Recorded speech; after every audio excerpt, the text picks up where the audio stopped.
Friends, இப்போ நம்ம தக்காளி சட்னி செய்யலாம். ஃப்ரெண்ட்ஸ், இப்போ நம்ம தக்காளி கட் பண்ணி போட்டாச்சு. பூண்டு ஆட் பண்ணிக்கோங்க.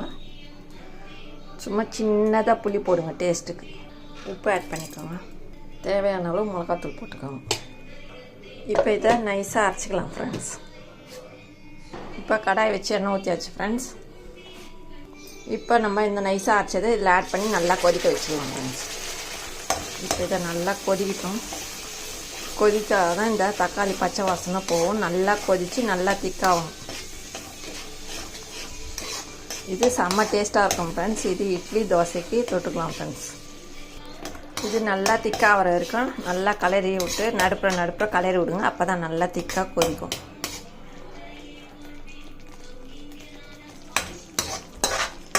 இன்னும் கூட இது திக்காகணும். ஃப்ரெண்ட்ஸ், நடுப்புற கலரி விடுங்க. திறந்து கொஞ்சம் தட்டு போட்டு மூடுங்க, இல்லைன்னா மூஞ்சிலே தெளிச்சிடும்.